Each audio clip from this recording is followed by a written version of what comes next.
all of you came for an exciting video. I'm gonna deliver for you today. Today we are going to take a look at changing the oil on a 2013 Cadillac ATS. This is with the 3.6 naturally aspirated monster of a little motor in this car, not the 4-cylinder versions. The reason I'm putting this video together is I saw a lot out there for the more common 4-cylinders and the 4-cylinder turbos. Didn't see much for a comprehensive oil and filter change for the 3.6, which is a little bit more of a rare engine. It was the biggest option that you could get in this chassis, or that you can get in this chassis, and in my humble opinion, by far the best option. But at any rate, that's neither here nor there. I don't know where it is. We're going to do the oil change. So a little different from your standard oil change in that the filter is a cartridge style versus your typical spin-on. Really no difference performance-wise. These actually are an easier, to me, are an easier, much cleaner way to do an oil change. The O-ring that you'll see here is provided with this STP kit, and I didn't buy the AC Delco unit filter for this because AC Delco does not include this O-ring, at least as of right now. And they charge you another $6 at a Cadillac dealer or GM dealer just for this stupid O-ring. So go out, get yourself an aftermarket filter. Make sure it comes with the O-ring so you're not getting hosed on that. The oil I'm opting with is Mobil 1. Pick your poison in terms of oil, as always. I'm comfortable using Mobil 1. I've been using Mobil 1 for years and years and years, and it works for me. But as long as you're running a synthetic, I don't think you have, no one's going to complain to you. It's 5W30, and the car we're working on is actually my wife's daily, and this car is just coming off the factory warranty, which also included free oil changes, which was nice. So I'll be doing this one myself as the first time here. The oil filter is very conveniently located right up here. We're not going to touch that yet. I got to drain it out first so we don't make a mess. But when you drain from the bottom, obviously this will drain with it. You don't have oil going everywhere. So I'm going to get the car up in the air here, and we'll take this take you through this kind of step by step. Well, I'll tell you, some of the most beautiful parts of this car, most people never see because it's under it. While we're down here, this is the oil pan, although it's a piece of aluminum, cast aluminum. But just some of the design work in it, somebody really their engineers did a great job. Spent some time and really used some high-end materials, extruded aluminum, a lot of lightweight design. Look at some of the welds in here. I mean, this is stuff nobody sees. They did a really nice job tying this chassis together, and it shows when you're the drive quality. The tightness of this chassis is really impressive, on par with anything from Germany or out of Europe. So at any rate, I'm seeing some apprentice marks here on the oil drain nut, which is a little bit of a rounded off head, which tells me your typical grease monkey at the dealer probably over torqued this thing to death. So we'll see how much of a fight it puts up, and typical dealer fashion or dealer service techs, if it ain't tight, it ain't right. Oh yeah. Yeah, that was on there with a good 80 foot-pounds of torque, so not great. Let's see. I'm just glad it wasn't stripped. Released the shmoo. Alright, so I'm ready to take apart the filter housing here, and I will confess I put a wrench on this thinking I would be able to spin it off easily, forgetting that it was dealer serviced, which they over torqued this one as well. So it's stamped right on it, 25 Nm, which is Newton meters, and just doing the conversion in my head, so don't quote me 100% on this. 25 Newton meters is about 7 foot-pounds of torque, maybe 7.5, something like that.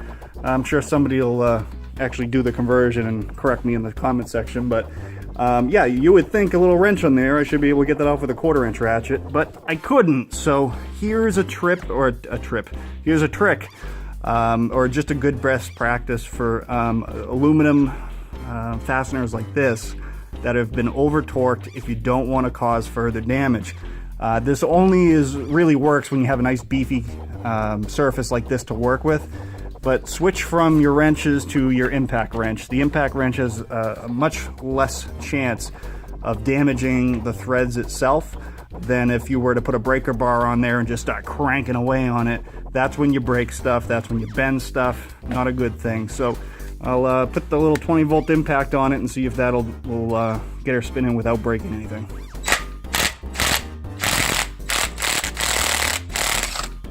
That's how it's done. So again, yeah, no need to crank the hell out of this thing when you put it back in. It does not take much. And there we go. So you'll see the blue filter sitting right in there, which actually tells me that they've replaced the filter, or sorry, the filter, jeez, the seal. They've replaced the seal because the original, the OEM, would have been a black seal. And pull out the filter.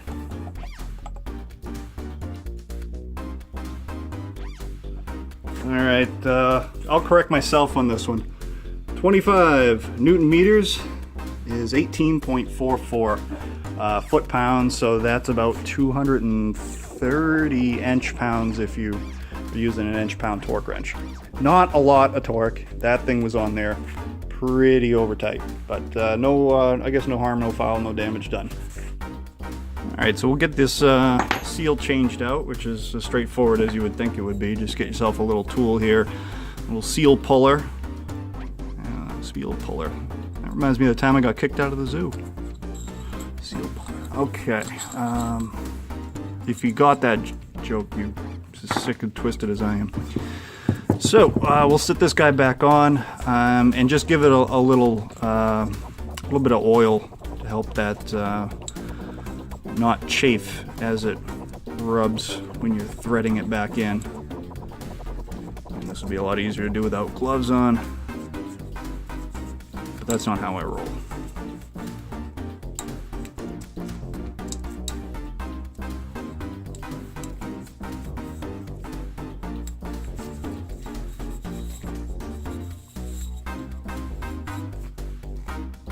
Okay.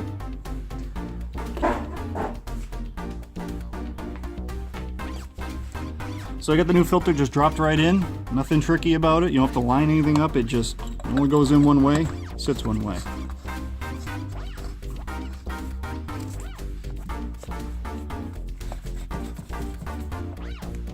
And I'm going to use my 3/8 torque wrench. And the only reason for that is I'm too lazy to go down one more drawer to get my 1/4 inch drive. But especially when you're doing stuff with lighter torque like this, the smaller the drive, the more in the center of the drive's capacity that you can get your reading at, the more accurate that reading is. So do as I say, not as I do. Come on. There we go. Click.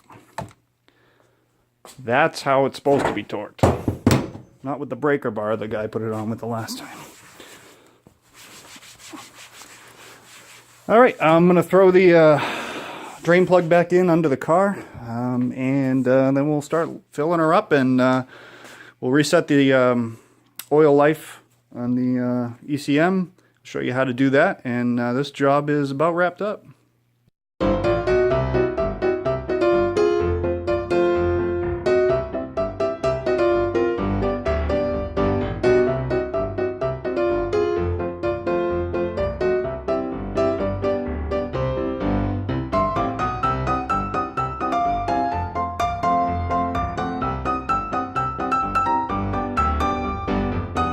So we've got two different ways to reset the oil life on the car. And the first one is using the on-screen cue system, and the second option is to use the gas pedal. So I'll show you both of them. You can pick whichever one seems easier to you. So let's do the gas pedal one first. So without touching any pedals, I'm going to press and hold the engine start stop button until my dash illuminates and I get all of my lights. Alright, so she's lit up like a Christmas tree. And now 1, 2, 3 of pushes on the gas pedal to the floor, and then I'll shut it off. So you got about 10 seconds from the time that that dash light's all up. Oh, there go the headlights. You got about 10 seconds from the time that dash lights up to hit the gas pedal to the floor 3 times, and that will reset your oil life.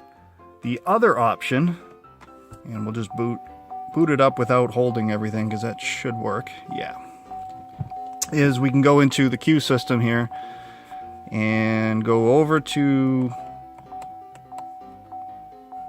oh, you know what, I do actually have to hold it. Whoa! Wife's car, don't blame me. Go over and I have to shut it off and actually go through the boot process. So press and hold again. Oop, I didn't hold it long enough that time.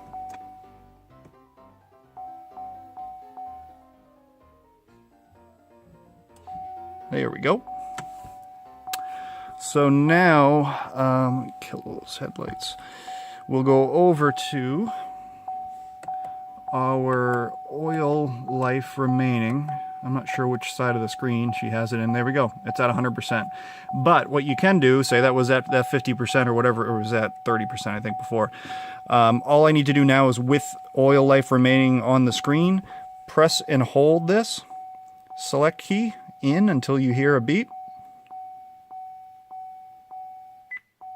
which it just did, and that also resets it. So you can use the gas pedal like I showed you the first time, or you can just go to this and press and hold select.